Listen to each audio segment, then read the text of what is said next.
สบายดี FC ไก่ขนมหวานเนาะเอาสิมาสนทนาเรื่องไก่เอาสิมาบอกเรื่องการเบิ่งไก่หรือว่าการเช็คไก่ก่อนออกตีสนามจริงเนาะการเชียวไก่ไปตีสนามจริงเนาะต้องเข้าคอร์สบำรุงเรียออกกำลังกายปั๊มตามคอร์สที่วางไว้หรือว่าตามสภาพไก่เนาะจนหอดวันที่ออกตีจริงเมื่อหอดวันออกตีจริงเดี๋ยวเขาจะมาเซ็กความพร้อมเซ็กสภาพไก่เขาจะมาเบิ่งคืออะไรเนาะหนึ่งเบิ่งกระเพาะที่เขาเกลือว่านนี่นะย่อยเบิดบ่เพราะว่าไก่ตอนแรงมากกลางคืนมาเนี่ยสิ่งที่มันกินเข้าไปมันต้องย่อยเบิดโมมีเลี้ยงในกระเพาะแต่ว่ามีเลี้ยงระบบทำงานภายในนี่สิบ่ดีแล้วทุกมือสองเบิ่งขี่มันเนาะขี่มันสมบูรณ์งามดีบ่ขี่จะโบแข็งเกินไปหรือว่าโบแหล้วเกินไปเนาะมันจึงว่าสมบูรณ์เนาะสามเบิ่งผิวพรรณ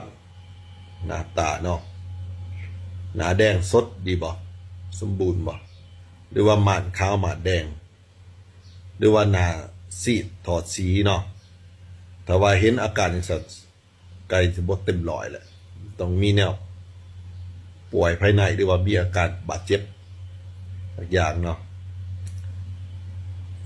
สี่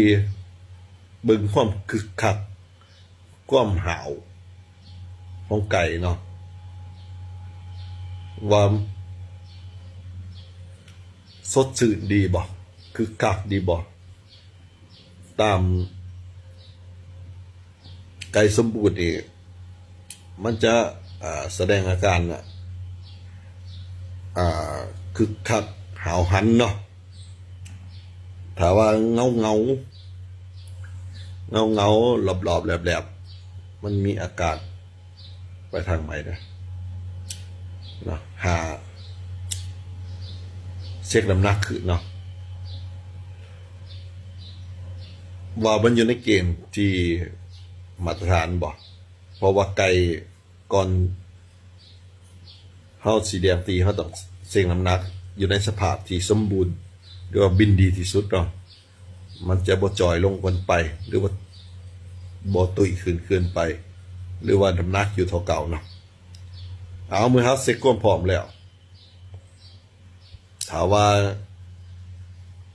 มีอาการสดชื่นหาวหันหน้าแดงขี่สมบูรณ์น้ำหนักในเกณฑ์ปกติออกตีเลยถ้าว่ามีแนวเป็นอันใดอันหนึ่งถ้าเฮาบ่มั่นใจเฮาควรเก็บรักษาไก่ใหม่เบิ่ง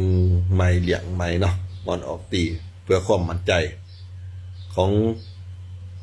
เฮาเองและก็สิบ่เสียไก่เก่งเนาะถ้าว่าเอาไก่ป่วยไปตีนี่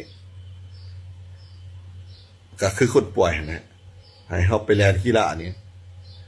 แล้วก็แล่นได้บ่เต็มที่เนาะถ้าว่าร่างกายเฮาบ่ไปสมองก็บ่ไปเทคนิคทักษะที่ว่าเรียนมาก็บ่สามารถแสดงออกได้เนาะฟอร์มตกก็สิว่ามีหยังฝากกดไลค์กดแชร์ไก่ขนมหวานเด้อ